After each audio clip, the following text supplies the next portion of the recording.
Hello everyone, so hi, this is Saurabh Raina.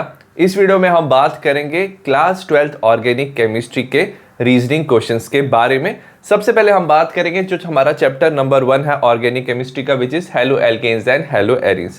पहला question है, give reason for the following. Thionyl chloride method is preferred for preparing alkyl chloride from alcohol.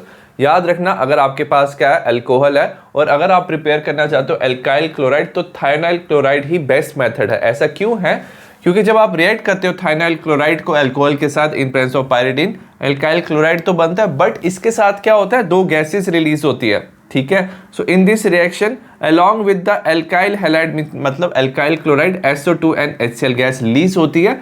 ये दोनों gas क्या हो जाती है, एस्केप हो जाती है, चले जाती है। एज ए रिजल्ट आपको मिलता है प्योर RCl और एल्काइल क्लोराइड। नेक्स्ट हम बात करेंगे सेकंड क्वेश्चन की। सेकंड क्वेश्चन है, give reason for the following. Para dichlorobenzene has higher melting point than the ortho and meta isomer. जो पैरा आइसोमर होता है, याद रखना, इसका ज्यादा मेल्टिंग पॉइंट इसलिए होता है as compare to ortho and meta. जो पैरा है वो ज्यादा क्या होता है, सिमेट्रिकल होता है। ज्यादा सिमेट्रिकल होने की वजह से वो क्रिस्टल में क्या हो सकता है, बेटर फिट हो सकता है। तो क्रिस्टलाइन लैटिस में ये इजीली अरेंजमेंट शो कर सकता है। As a result it has more closely packed arrangement. तो इसके पैक अरेंजमेंट क्या होता है, क्लोजली पैक्ड होता है, और इसकी वजह से काफी ज्यादा ये स्टेबल होता है, और इसका मेल्टिंग पॉइंट ऑर्थो और मेटा से हायर होता है। नेक्स्ट हम बात करें क्वेश्चन नंबर 3 की। क्वेश्चन नंबर 3 है, explain the following. Alkyl halide though polar are immiscible in water. Alkyl halide polar होते हैं, इनमें delta positive delta negative charge होता है, बट स्टिल ये वाटर में डिसॉल्व नहीं करते। तो आंसर है, energy is required to overcome the interaction between the haloalkane molecule. Haloalkane के बीच में क्या होता है, डाइपोल डाइपोल बॉन्ड होता है हेलोजन और कार्बन के बीच में। ठीक है, and to break the hydrogen bond between the water molecule.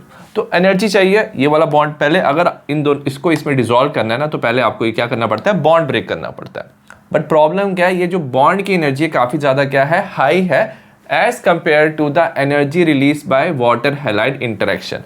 जब अल्काइल हैलाइड और वाटर की इंटरेक्शन होती है तो इसमें क्या होता है, कम एनर्जी रिलीज होती है, बट ये ब्रेक करने के लिए आपको ज्यादा एनर्जी चाहिए। सो दैट्स व्हाई ये बॉन्ड ब्रेक नहीं हो पाते और ये अल्काइल हैलाइड वाटर में डिसॉल्व नहीं हो पाता है। नेक्स्ट हम बात करें क्वेश्चन नंबर 4 की। क्वेश्चन नंबर 4 है, explain why the dipole moment of chlorobenzene is lower than cyclohexyl chloride. ये क्लोरोबेंजीन है, साइक्लोहेक्साइल क्लोराइड है। हमें पूछा है कि क्लोरोबेंजीन का डाइपोल मोमेंट कम क्यों है। तो सबसे पहले जो डाइपोल मोमेंट होता है, that is equal to charge and into distance of separation. सबसे पहले हम चार्ज की बात करेंगे। ठीक है, अब याद रखना, दोनों में क्या होता है, डाइपोल मोमेंट होता है, क्लोरीन डेल्टा नेगेटिव होता है, इसके साथ जो कार्बन होगा वो क्या होगा, डेल्टा पॉजिटिव होगा।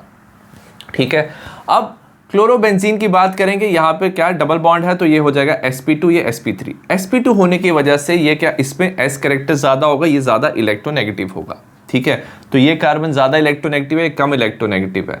ज्यादा इलेक्ट्रोनेगेटिव होने की वजह से ये क्लोरीन से इलेक्ट्रॉन थोड़े अपनी तरफ खींचेगा, क्योंकि पॉजिटिव चार्ज है, इलेक्ट्रॉन अपनी तरफ खींच रहा है, तो ये क्या करेगा, पोलैरिटी को कम कर देगा। ठीक है, तो पोलैरिटी कम होने की वजह से जो चार्ज होगा दोनों का वो क्या हो जाएगा, कम। ठीक है, तो डाइपोल मोमेंट कम होगा। दूसरा रीजन क्या है, क्योंकि इस क्लोरीन पे क्या होता है, लोन पेयर ऑफ इलेक्ट्रॉन्स, यहाँ पे भी लोन पेयर ऑफ इलेक्ट्रॉन्स है, बट ये वाला क्लोरीन क्या कर सकता है, रेजोनेंस कर सकता है, और रेजोनेंस करने की वजह से क्या करेगा, ये पार्शियल डबल बॉन्ड होगा। तो it has partial double bond whereas it has single bond. और याद रखना, जो डबल बॉन्ड होता है इसका क्या होता है, डिस्टेंस क्या होता है, स्मॉल होता है, तो जो R हो जाएगा वो क्या हो जाएगा, स्मॉल हो जाएगा। सो ओवरऑल चार्ज भी डिक्रीज हो रहा है, डिस्टेंस भी डिक्रीज हो रहा है। सो दैट्स व्हाई क्लोरोबेंजीन का dipole is less than that of cyclohexyl chloride. Next हम बात करें क्वेश्चन नंबर 5 की। क्वेश्चन नंबर 5 है, give reason n butyl bromide has higher boiling point than the tertiary butyl bromide.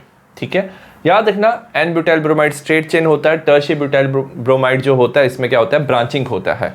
तो जैसे जैसे branching increase होता है वैसे वैसे क्या होता है, सरफेस एरिया क्या होता है, डिक्रीज होता है। तो टर्शरी ब्यूटाइल ब्रोमाइड का सरफेस एरिया कम होगा और इंटरमॉलिक्यूलर फोर्स ऑफ अट्रैक्शन भी डिक्रीज होता है, और intermolecular force of attraction decrease होने से बॉइलिंग पॉइंट भी डिक्रीज हो जाता है। नेक्स्ट हम बात करें क्वेश्चन नंबर 6 की। Why is plus and minus butane two ol is optically inactive. याद रखना, प्लस एंड माइनस क्या होता है, रेसिमिक मिक्सचर होती है। इसमें क्या होता है, दो एनेंटियोमर प्रेजेंट होते हैं ब्यूटेन टू ऑल के दो फॉर्म प्रेजेंट होते हैं, एक प्लस एंड नेगेटिव। और याद रखना एक होता है डेक्स्ट्रो रोटेटरी, एक लीवर रोटेटरी, जो दोनों हैं वो इक्वल अमाउंट में लाइट को रोटेट करते हैं in opposite direction. As a result overall ये क्या कर देंगे, ऑप्टिकल रोटेशन कैंसिल कर देंगे ईच अदर की, और ये कंपाउंड हो जाएगा ऑप्टिकली इनएक्टिव। नेक्स्ट हम बात करें क्वेश्चन नंबर 7 की। क्वेश्चन नंबर 7 है account for the following Grignard reagent should be prepared under anhydrous condition. मतलब ग्रिग्नॉर रिएजेंट जब बनाएंगे हम तब बिल्कुल भी वाटर प्रेजेंट नहीं होना चाहिए। ऐसा इसलिए अगर वाटर प्रेजेंट है तो Grignard reagent readily decompose by water, वो वाटर में डिकम्पोज हो जाता है और एल्केन बनाता है। ग्रिग्नॉर रिएजेंट हमारे पास है RMgX, R पे डेल्टा नेगेटिव चार्ज होता है, वाटर H2O, वाटर पे डेल्टा पॉजिटिव चार्ज। तो R क्या करता है, हाइड्रोजन यहाँ से रिमूव कर देता है, RH एल्केन बनाता है। एज ए रिजल्ट क्या होता है, ये डिकम्पोज होता है, तो इसे हम बनाते हैं एनहाइड्रस कंडीशन में। 8th क्वेश्चन है give reason SN1 reaction are accompanied by racemization in optically active alkyl halide। SN1 reaction में हमारा क्या बनता है, रेसिमिक मिक्सचर बनता है जब ऑप्टिकली एक्टिव एल्काइल हैलाइड हो। ऐसा इसलिए होता है, याद रखना जो SN1 है वो 2 स्टेप में होता है। पहले स्टेप में क्या होता है, ये कार्बोकेटाइन बनाता है, ठीक है। तो carbocation are intermediate in SN1 reaction, carbocation बन गया, और याद रखना वो होता है sp2 hybridise are planar species. Example ये हमारे पास है, सपोज ये कार्बोकेटाइन है, यहाँ CH3 C2H5 C3H7, ठीक है, ये प्लेनर स्पीशीज है। और न्यूक्लियोफाइल क्या कर सकता है, अटैक कर सकता है फ्रॉम फ्रंट और रियर, यहाँ से भी अटैक कर सकते हैं, यहाँ से भी अटैक कर सकता है। और अगर इसने सपोज 50% यहाँ से अटैक किया, 50% यहाँ से अटैक किया, तो हमारे 2 कंपाउंड बन जाएंगे, एनेंशियोमर बन जाएंगे, और ओवरऑल हमारा बन जाएगा रेसिमिक मिक्सचर। नेक्स्ट हम बात करें क्वेश्चन नंबर 9 की। क्वेश्चन नंबर 9 है give reason the presence of NO2 group at ortho para position increases the reactivity of haloarene toward the nucleophilic substitution reaction. Suppose आपके पास NO2 ग्रुप है, ऑर्थोपैरा पोजीशन पे कहीं पे भी हो सकता है, मैंने पैरा पे बनाया, ये इलेक्ट्रॉन विड्रॉइंग ग्रुप है। तो याद रखना NO2 is a electron withdrawing group. इस एज ए रिजल्ट क्या कर सकता है, ये इलेक्ट्रॉन को इस तरफ खींच सकता है, ये कार्बन और क्लोरीन के बॉन्ड को क्या कर सकते हो आप, इजीली ब्रेक कर सकते हो, क्योंकि इलेक्ट्रॉन क्या हो जाएंगे, इस तरफ शिफ्ट हो जाएंगे। So it facilitate the attack of nucleophile on heroin. तो इजीली ये बॉन्ड ब्रेक होने पे हेलोएरीन पे क्या हो जाएगा, न्यूक्लियोफाइल अटैक कर सकता है, और जो कार्बोनाइन जो फॉर्म होगा वो स्टेबलाइज हो जाएगा बाय रेजोनेंस। नेक्स्ट हम बात करें क्वेश्चन नंबर 10 की। Give reason chloroform is stored in close dark water. जो क्लोरोफॉर्म है उसे क्लोज डार्क बॉटल में स्टोर करते हैं, इसलिए करते हैं ताकि उसकी ऑक्सीडेशन ना हो। अगर वो एयर और सनलाइट पे एक्सपोज हो जाता है तो क्या बनाता है, ये फॉस्जीन बनाता है, which is a poisonous gas. तो क्लोरोफॉर्म को ऑक्सीजन के साथ जब वो रिएक्ट करता है in presence of sunlight, it forms COCl2 which is phosgene and it is A poisonous gas. Next हम बात करें क्वेश्चन नंबर 11 की। क्वेश्चन नंबर 11 है give reason ethyl iodide undergo SN2 reaction faster than the ethyl bromide. ठीक है, याद रखना जो इथाइल आयोडाइड होता है, इसमें क्या होता है, आयोडाइड होता है वो एक बेटर लिविंग ग्रुप है। मतलब ये जो आयोडीन का बॉन्ड है वो इजीली ब्रेक हो सकता है, क्योंकि इसका बड़ा साइज है। बड़ा साइज होने की वजह से याद रखना ये जो बॉन्ड होता है वो क्या होता है, वीक होता है, तो ये बॉन्ड इजीली ब्रेक हो जाता है as compare to bond of the bromine. So it is a better leaving group because it has larger size than the bromide ion. ठीक है, तो इजीली ये बॉन्ड ब्रेक होकर न्यूक्लियोफाइल यहाँ पे अटैक कर सकता है। 12th क्वेश्चन है give reason although chlorine is an electron withdrawing group. Chlorine एक इलेक्ट्रॉन विड्रॉइंग ग्रुप है, yet it is ortho para directing in electrophilic aromatic substitution. ठीक है, तो नॉर्मली क्या जो क्लोरीन है वो अपनी तरफ इलेक्ट्रॉन खींचता है, बट स्टिल इसमें क्या होता है, जो इलेक्ट्रोफाइल है वो अटैक करता है ऑर्थोपैरा पोजीशन में। ये इसलिए होता है ड्यू टू रेजोनेंस। एक तरफ ये माइनस आई इफेक्ट शो करता है, मतलब इलेक्ट्रॉन अपनी तरफ खींच रहा होता है, बट दूसरी तरफ क्या करता है, इसके पास लोन पेयर ऑफ इलेक्ट्रॉन्स है, वो रेजोनेंस कर रहा होता है। Due to resonance electron density increase in the ortho para. तो इलेक्ट्रॉन्स क्या करते हैं, मूव करते हैं ऑर्थोपैरा पोजीशन पे। As a result electrophile can attack at ortho para position. Next हम बात करेंगे alcohol, phenol and ether chapter की। इसके हम रीजनिंग बेस्ड क्वेश्चन करेंगे। सबसे पहले give reason why phenol is more acidic then ethanol. After losing a proton, जब फिनोल में से आप प्रोटॉन लूज करते हो तो ये बना देता है फिनॉक्साइड आयन, और अगर आप इथेनॉल से प्रोटॉन लूज कर दो तो बनाता है इथॉक्साइड आयन। जो फिनॉक्साइड आयन है, याद रखना ये रेजोनेंस से स्टेबलाइज हो सकता है। इसमें क्या कर सकता है, इलेक्ट्रॉन बेंजीन रिंग के अंदर मूव करेगा प्लस आर इफेक्ट की वजह से। वेरएस इथॉक्साइड है, इसमें कोई रेजोनेंस नहीं होता। तो रेजोनेंस होने की वजह से जो रिएक्शन है वो फॉरवर्ड डायरेक्शन में ज़्यादा जाएगा और ज़्यादा H+ रिलीज होगा। So that's why phenol is more acidic. Similarly second question है orthonitrophenol is more acidic than the orthomethoxyphenol, explain why. अब ये जो नाइट्रोफिनोल होता है, याद रखना NO2 इलेक्ट्रॉन विड्रॉइंग ग्रुप है, OCH3 electron donating group. So as a result क्या होता है, इलेक्ट्रॉन विड्रॉइंग ग्रुप होने की वजह से ये क्या करता है, इलेक्ट्रॉन अपनी तरफ खींचता है, इलेक्ट्रॉन डेंसिटी टुवर्ड्स OH की इलेक्ट्रॉन डेंसिटी क्या करता है, डिक्रीज करता है। As a result H+ easily remove कर सकता है, बट ये इलेक्ट्रॉन्स यहाँ पे सेंड करता है, ये जो बॉन्ड है वो स्ट्रॉन्गर होता है और H+ रिमूव करना डिफिकल्ट होता है। नेक्स्ट हम बात करेंगे क्वेश्चन नंबर 3 की। क्वेश्चन नंबर 3 है account for following orthonitrophenol is more steam volatile than the paranitrophenol. ठीक है, ऑर्थोनाइट्रोफिनोल जो है वो ज़्यादा वोलेटाइल है, मतलब वो इजीली वेपर्स बना सकता है एज कंपेयर टू पैरानाइट्रोफिनोल। अगर हम ऑर्थोनाइट्रोफिनोल की बात करेंगे, ये क्या बनाता है, इंट्रामोलिकुलर हाइड्रोजन बॉन्डिंग। मॉलिक्यूल के अंदर ही क्या होता है, हाइड्रोजन बॉन्डिंग होता है, तो इसके सारे मॉलिक्यूल्स क्या रहते हैं, सेपरेट रहते हैं, इजीली वो क्या बना सकते हैं, vapours. Whereas paranitrophenol has intermolecular, इसके बीच में इंटरमोलिकुलर हाइड्रोजन बॉन्डिंग है। सो एज ए रिजल्ट अगर आप उसको बॉयल करना चाहते हो तो आपको पहले बॉन्ड ब्रेक करना पड़ेगा, तभी ये बॉयल होगा, तो इसका बॉइलिंग पॉइंट ज़्यादा होगा। नेक्स्ट हम बात करें क्वेश्चन नंबर 4 की। Give reason why tertiary butyl chloride, suppose tertiary butyl chloride है, on heating with sodium methoxide give two methyl propene. Two methyl propene बनता है instead of tertiary butyl methyl ether.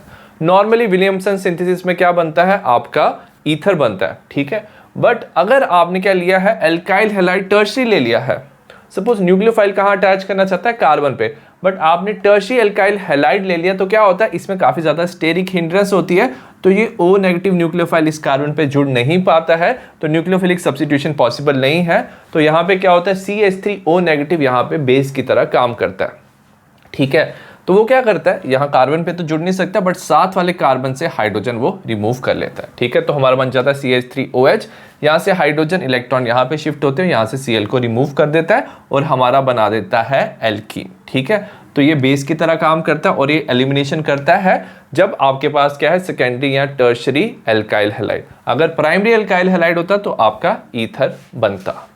Next हम बात करें क्वेश्चन नंबर 5 की। Question number 5 है give reason boiling point of ethanol is higher in comparison to methoxymethane. ठीक है, जो इथेनॉल है उसका बॉइलिंग पॉइंट हाई इसलिए होता है क्योंकि इथेनॉल एक अल्कोहल है और वो बना सकता है स्ट्रॉन्ग इंटरमोलिकुलर हाइड्रोजन बॉन्ड, तो वो खुद के साथ हाइड्रोजन बॉन्ड बनाता है। सो एज ए रिजल्ट इसका बॉइलिंग पॉइंट हायर होता है। वेयरएज मिथॉक्सीमीथेन एक ईथर है और वो खुद के साथ बना सकता है डाइपोल डाइपोल इंटरेक्शन, और डाइपोल डाइपोल इंटरेक्शन वीक होता है as compare to hydrogen bond, तो इसका क्या होता है, बॉइलिंग पॉइंट लेस होता है। नेक्स्ट हमें दिया हुआ है क्वेश्चन नंबर 6। हमें क्या दिया हुआ है, यहाँ पे ईथर दिया हुआ है, एक तरफ इसमें टर्शियरी ब्यूटाइल ग्रुप है, एक तरफ मिथाइल है। On reaction with HI gives CH3OH and tertiary butyl iodide. ये मिल रहा है main product, not CH3COH, not tertiary alcohol and CH3I। ठीक है, तो याद रखना कि जब भी आपको क्या दिया हुआ है, ईथर दिया हुआ है, ठीक है, और अगर उसमें से एक ग्रुप क्या है, एल्काइल ग्रुप टर्शियरी है, अगर एक भी एल्काइल ग्रुप टर्शियरी है तो उसमें क्या होती है, SN1 मैकेनिज्म। SN1 मैकेनिज्म हमें पता है 2 स्टेप में होता है। इसमें क्या बनता है, कार्बोकेटाइन बनता है, और क्योंकि टर्शियरी कार्बोकेटाइन स्टेबल है, इसको हम स्टेप्स में देखते हैं। सबसे पहले क्या होगा, जो H+ है वो ऑक्सीजन के साथ जुड़ जाएगा, ये क्या करेगा, इलेक्ट्रॉन यहाँ पे शिफ्ट, तो हमारा CH3OH रिलीज हो जाएगा, हमारा बनेगा कार्बोकेटाइन स्टेप नंबर 1 में। ठीक है, तो अगर टर्शियरी आपका एक भी ग्रुप है तो कार्बोकेटाइन बनेगा टर्शियरी, उसके ऊपर क्या होगा, न्यूक्लियोफाइल का अटैक होगा, और न्यूक्लियोफाइल के अटैक से हमारा बनेगा टर्शियरी ब्यूटाइल आयोडाइड। ठीक है, तो इसमें हमारा बनेगा टर्शियरी ब्यूटाइल आयोडाइड और साथ में methanol will be formed. Next हम बात करें क्वेश्चन नंबर 7 की। क्वेश्चन नंबर 7 है lower alcohol are water soluble whereas higher alcohol are water insoluble. ठीक है, याद रखना जो लोअर साइज वाले एल्कोहल होते हैं जिसमें नंबर ऑफ कार्बन कम होते हैं वो वाटर सॉल्युबल इसलिए होते हैं क्योंकि वो इजीली वाटर के साथ हाइड्रोजन बॉन्ड बना सकते हैं। बट जैसे अगर आपने नंबर ऑफ कार्बन इंक्रीज कर दिए तो उन्हें बोलते हैं हायर एल्कोहल, और उसमें क्या होता है, लार्जर हाइड्रोकार्बन पार्ट। ये हाइड्रोकार्बन पार्ट क्या होता है, हाइड्रोफोबिक होता है। हाइड्रोफोबिक होने की वजह से इसकी हाइड्रोजन बॉन्डिंग क्या होती है, इनएफिशिएंट होती है, तो इजीली हाइड्रोजन बॉन्डिंग नहीं बना पाते हैं हायर एल्कोहल और वो इनसॉल्युबल हो जाते हैं। 8th क्वेश्चन की बात करेंगे, why do phenol do not give protonation reaction easily?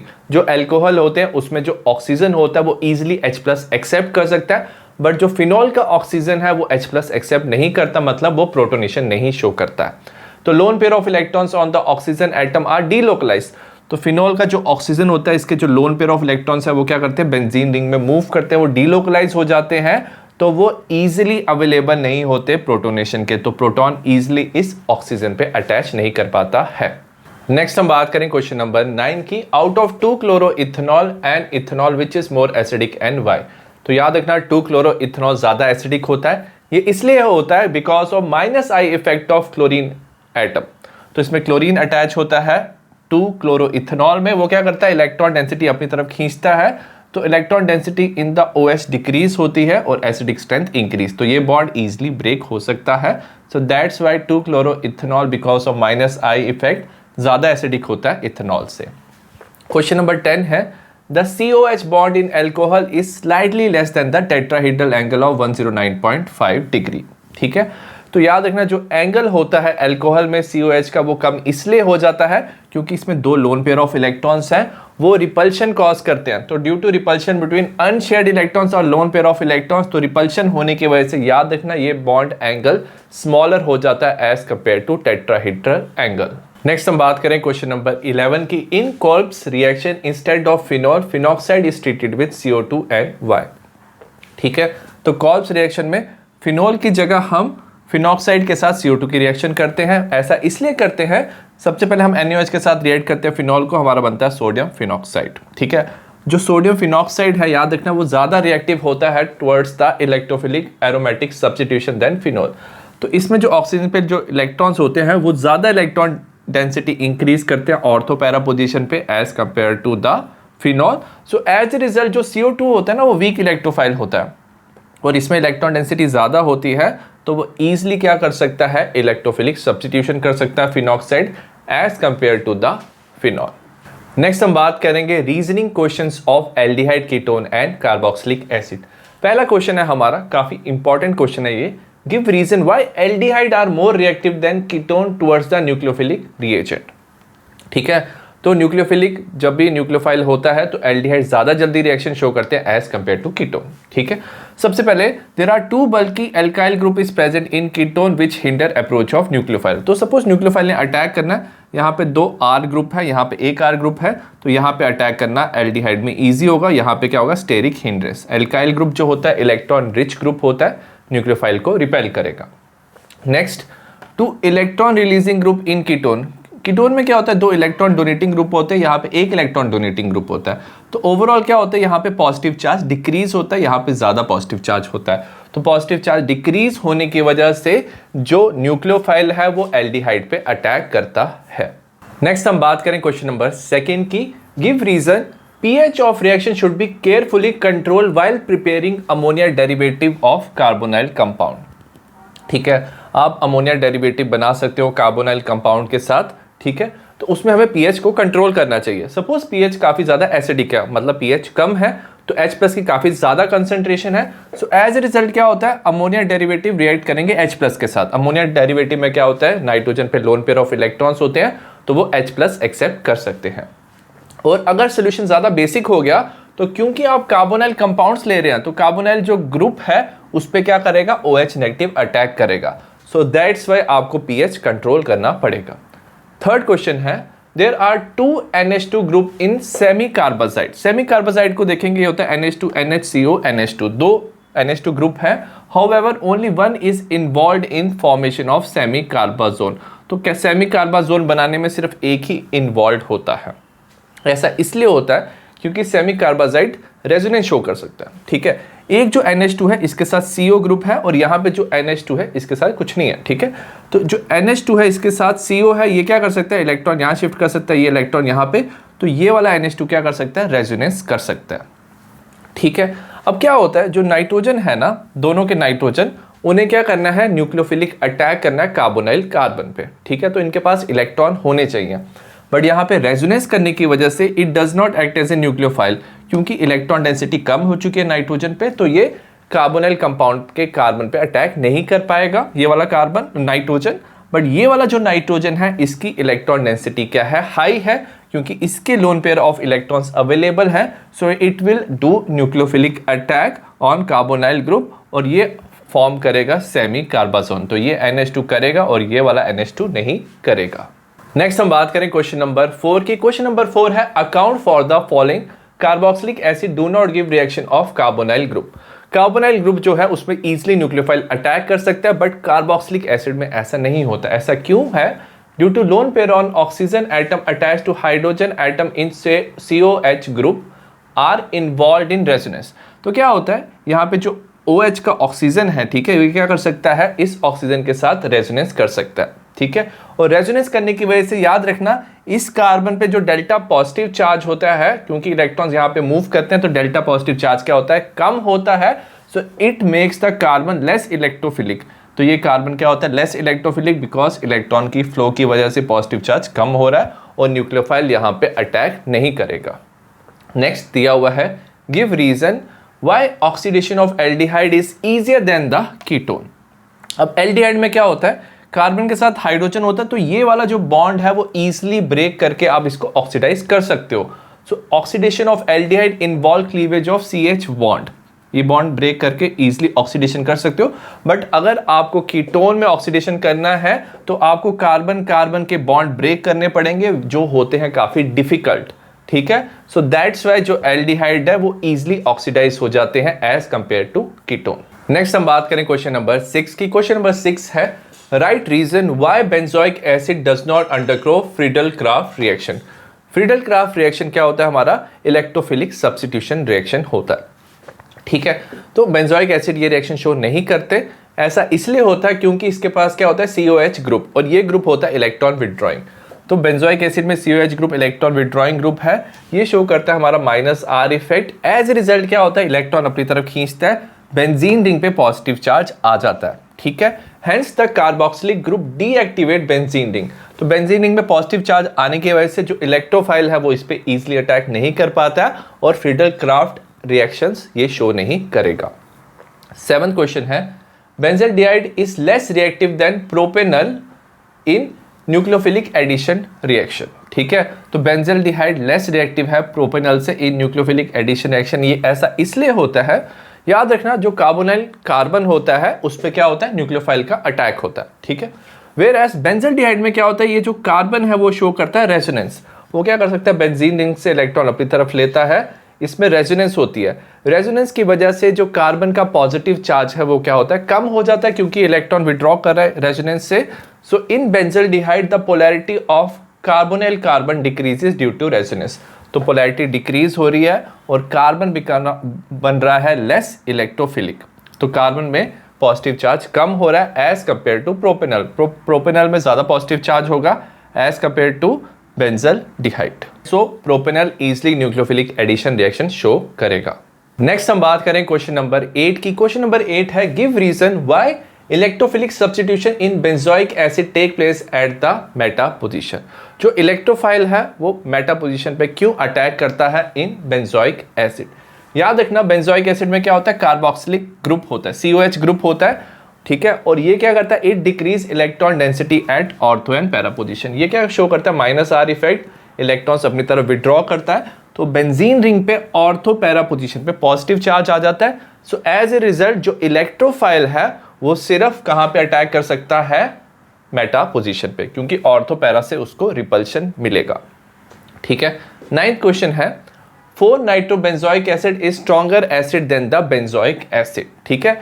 अब नाइट्रोबेंजोइक एसिड ज्यादा स्ट्रॉन्गर एसिड इसलिए होगा क्योंकि इसमें इलेक्ट्रॉन विड्रॉइंग ग्रुप क्या है, हमारा NO2 ग्रुप अटैच है। ये क्या करेगा, इलेक्ट्रॉन अपनी तरफ खींचेगा और इलेक्ट्रॉन अपनी तरफ खींचने से यहाँ पे क्या होगा, इलेक्ट्रॉन डेंसिटी कम होगी और H+ इजिली रिलीज हो जाएगा।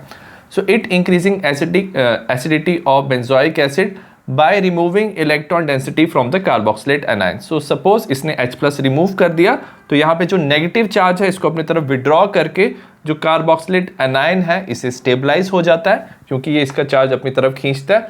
जितना ज़्यादा स्टेबल होगा रिएक्शन फॉरवर्ड डायरेक्शन में जाएगा और एसिडिक स्ट्रेंथ इंक्रीज होगी।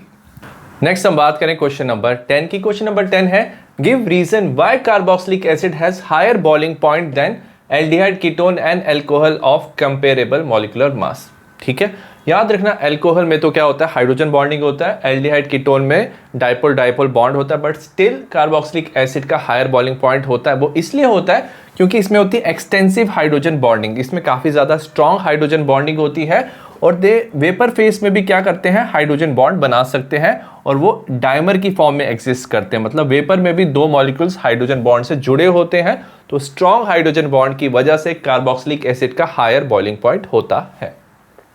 क्वेश्चन नंबर 11 है why phenol is less acidic than carboxylic acid. ठीक है, अगर कार्बोक्सिलिक एसिड में से आपने हाइड्रोजन रिमूव कर दिया तो आपका बनता है कार्बोक्सिलेट एनायन। ठीक है, इसमें क्या होता है, जो नेगेटिव चार्ज है वो डिस्ट्रीब्यूट होता है ओवर 2 ऑक्सीजन एटम और 2 ऑक्सीजन एटम क्या होते हैं, इलेक्ट्रोनेगेटिव।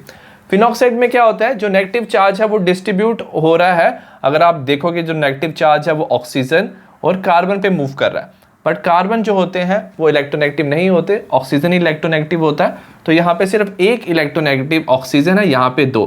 तो एज ए रिजल्ट क्या होता है, यहाँ पे रेजोनेंस चाहे ज्यादा हो फिनॉक्साइड पे, बट कार्बोक्सिलेट एनायन में क्योंकि 2 ऑक्सीजन है तो ये ज्यादा स्टेबल होता है। ज्यादा स्टेबल होने की वजह से रिएक्शन फॉरवर्ड डायरेक्शन में जाएगा और ये ज्यादा एसिडिक होगा as compare to phenol. Next हम बात करेंगे अमाइंस के रीजनिंग क्वेश्चंस। सबसे पहले हमें दिया हुआ है account for the following ethyl amine is soluble in water whereas aniline is not. ठीक है, जो इथाइल अमाइन है वो याद रखना वाटर के साथ वो इजीली क्या बना सकता है, हाइड्रोजन बॉन्ड बना सकता है, तो वो वाटर में सॉल्युबल है। वेयरएज जो एनिलीन है, ठीक है, एनिलीन में क्या होता है हमारा, एक वो हाइड्रोजन बॉन्ड इसलिए नहीं बनाता क्योंकि उसके पास होता है हाइड्रोफोबिक ग्रुप, तो इसके पास एक लार्ज हाइड्रोफोबिक ग्रुप होता है जो बेंजीन होता है, उसकी वजह से वो हाइड्रोजन बॉन्ड नहीं बनाता और it is insoluble. Second question है aniline does not undergo Friedel Craft reaction. जो एनिलीन है, ठीक है, वो फ्रीडल-क्राफ्ट रिएक्शन शो नहीं करता, याद रखना ये होती है हमारी इलेक्ट्रोफिलिक सब्स्टिट्यूशन रिएक्शन। अब एनिलीन में क्या होता है, नाइट्रोजन में लोन पेयर ऑफ इलेक्ट्रॉन्स, और फ्रीडल-क्राफ्ट रिएक्शन में हमारा जो कैटलिस्ट होता है वो होता है AlCl3, तो ये है हमारा Lewis acid catalyst. So as a result क्या होता है, जो नाइट्रोजन है ना, loan pair of electron AlCl3 को डोनेट कर देता है तो एक सॉल्ट फॉर्मेशन हो जाता है। ठीक है, कैटलिस्ट के साथ रिएक्शन होने से सॉल्ट फॉर्मेशन, नाइट्रोजन पे पॉजिटिव चार्ज आ जाता है, ये बेंजीन रिंग से इलेक्ट्रॉन अपनी तरफ खींचता है। So positive charge on nitrogen is strongly electron withdrawing, ये इलेक्ट्रॉन को अपनी तरफ खींचने लग जाता है। बेंजीन रिंग पे पॉजिटिव चार्ज आ जाता है, वो डीएक्टिवेटेड हो जाता है, मतलब बेंजीन रिंग में पॉजिटिव चार्ज आने से जो इलेक्ट्रोफाइल है वो बेंजीन रिंग पे अटैक नहीं करेगा। So that's why aniline does not undergo Friedel Craft reactions. Next हम बात करें question number 3, give reason why aliphatic amines are stronger base than ammonia. ठीक है, याद रखना जितना ज्यादा इलेक्ट्रॉन डेंसिटी नाइट्रोजन पे होता है उतना ज्यादा बेसिक स्ट्रेंथ क्या होती है, ज्यादा होती है। ठीक है, due to plus I effect of alkyl group, तो अगर हम बात करें एलिफेटिक अमाइन में आर ग्रुप होता है, एल्काइल ग्रुप ये इलेक्ट्रॉन डोनेटिंग ग्रुप है, तो वो क्या करेगा, नाइट्रोजन पे इलेक्ट्रॉन डेंसिटी इंक्रीज करेगा as compare to ammonia. So lone pair of electrons are can be easily donated, तो जो एलिफेटिक अमाइंस है इसमें ज्यादा लोन पेयर ऑफ इलेक्ट्रॉन्स है, ज्यादा इलेक्ट्रॉन डेंसिटी है, तो इसकी वजह से ये इजिली इलेक्ट्रॉन डोनेट कर सकता है। तो that's why aliphatic amines are stronger base than ammonia. Next हम बात करें क्वेश्चन नंबर 4 की, electrophilic substitution in aromatic amine take place more readily than benzene. ठीक है, अगर हमारे पास एरोमेटिक अमाइन है, सपोज एनिलीन है, तो इसमें क्या होता है, जो NH2 ग्रुप होता है बेंजीन के साथ वो क्या कर सकता है, इलेक्ट्रॉन डोनेट करता है टुवर्ड्स द बेंजीन रिंग, इसे बोलते हैं एक्टिवेटिंग ग्रुप। सो वो क्या करता है, delocalisation of lone pair of electron towards the benzene ring, और ये इलेक्ट्रॉन डेंसिटी इंक्रीज करता है ऑर्थो पैरा पोजीशन पे। तो ज्यादा इलेक्ट्रॉन डेंसिटी इंक्रीज होने की वजह से जो हमारा क्या है, इलेक्ट्रोफाइल है, वो इजिली अटैक कर सकता है। सो दैट्स वाई जो एरोमेटिक अमाइन है वो इलेक्ट्रोफिलिक सब्स्टिट्यूशन फास्टर शो कर सकते हैं as compare to benzene. Next हम बात करें क्वेश्चन नंबर 5 की, give reason why ethane amide is weaker base than the ethane amine. ठीक है, अब ये जो अमाइड होता है इसमें क्या होता है, loan pair of electrons on nitrogen involve in resonance with the carbonyl group. तो अमाइड में CH3CO NH2 में क्या होता है, ये इलेक्ट्रॉन यहाँ शिफ्ट होते हैं, ये इलेक्ट्रॉन यहाँ पे शिफ्ट होते हैं, तो यहाँ पे क्या होती है, रेजोनेंस होती है। रेजोनेंस की वजह से जो नाइट्रोजन पे जो इलेक्ट्रॉन है it is not easily available for protonation, तो वो इजिली H+ एक्सेप्ट नहीं कर पाते क्योंकि इलेक्ट्रॉन क्या कर रहे हैं, रेजोनेंस कर रहे हैं। सो दैट्स वाई जो इथेन अमाइन होता है, जो इथेन अमाइन है वो ज्यादा क्या होता है, बेसिक होता है। नेक्स्ट क्वेश्चन है, give reason it is difficult to prepare pure amines by ammonolysis of alkyl halide. अगर आप अमोनोलिसिस करो एल्काइल हैलाइड की, सपोज आपके पास एल्काइल हैलाइड है, तो आपका बनता है primary amine, secondary amine, tertiary amine and quaternary salt. ठीक है, तो इन सब का क्या बन जाता है, मिक्सचर बन जाता है, and the separation of these amines are difficult. तो इस मिक्सचर का सेपरेशन क्या होता है, डिफिकल्ट होता है। सो दैट्स व्हाई आप प्योर अमाइंस अमोनोलिसिस से नहीं बना सकते हो। नेक्स्ट हम बात करें क्वेश्चन नंबर 7 की, give reason why CH3NH2 is more basic than the C6H5NH2। ठीक है, तो मीथेन अमाइन ज्यादा बेसिक क्यों है एनालिन से? तो अगेन एनालिन में क्या होता है, नाइट्रोजन पे लोन पेयर ऑफ इलेक्ट्रॉन्स, ये लोन पेयर ऑफ इलेक्ट्रॉन्स क्या शो कर सकते हैं, रेजोनेंस शो कर सकते हैं। एज ए रिजल्ट क्या हो जाएगा, नाइट्रोजन पे जो इलेक्ट्रॉन डेंसिटी है वो क्या होगी, डिक्रीज होगी, और ये इजिली प्रोटोनेशन शो नहीं करेगा। वेरस अगर हम मीथेन अमाइन की करेंगे तो इसमें नाइट्रोजन पे इलेक्ट्रॉन्स अवेलेबल होंगे। 8th क्वेश्चन है, aromatic primary amines cannot be prepared by Gabriel phthalimide synthesis. ठीक है, गैब्रियल थैलेमाइड सिंथेसिस में क्या होता है, हमारा एक स्टेप आता है न्यूक्लियोफिलिक सब्स्टिट्यूशन स्टेप। ठीक है, इसमें क्या होता है, जो नाइट्रोजन है वो इसके कार्बन पे अटैक करता है एल्काइल हैलाइड के। बट अगर आपने क्या लिया, हेलोएरिन और एराइल हैलाइड लिया हुआ है, वो स्टेप नहीं हो पाता, क्योंकि इसमें क्या होता है, लोन पेयर ऑफ इलेक्ट्रॉन्स क्या करते हैं, रेजोनेंस कॉज करते हैं। So CX bond in haloarene is difficult to break because of partial double bond character. तो हेलोएरिन में पार्शियल डबल बॉन्ड आ जाता है रेजोनेंस की वजह से, ये बॉन्ड ब्रेक करना डिफिकल्ट है। Aryl halide does not undergo nucleophilic substitution, और हम एरोमेटिक प्राइमरी अमाइन इससे नहीं बना पाते हैं। नेक्स्ट हम बात करें क्वेश्चन नंबर 9 की। क्वेश्चन नंबर 9 है, give reason why acetylation of aniline reduces its activating effect. याद रखना, एनालिन में क्या होता है, नाइट्रोजन पे ज्यादा लोन पेयर ऑफ इलेक्ट्रॉन्स, वो बेंजीन रिंग की तरफ इलेक्ट्रॉन भेजता है। As a result easily electrophile उस पर अटैक कर सकता है, उसे बोलते हैं हम एक्टिवेटिंग इफेक्ट। एसिटाइलेशन से वो इफेक्ट हम रिड्यूस कर सकते हैं। ठीक है, due to resonance of lone pair of electron on nitrogen of acetanilide. तो जब आप एसिटाइलेशन एनालिन की करते हो तो आपका बनता है एसिड एनालिड। ठीक है, इसमें क्या होता है, जो नाइट्रोजन है इसके lone pair of electron resonance करते हैं CO के साथ। ठीक है, सो एसिड एनालिड में डीलोकलाइजेशन ऑफ इलेक्ट्रॉन्स होते हैं टुवर्ड द कार्बोनाइल ग्रुप।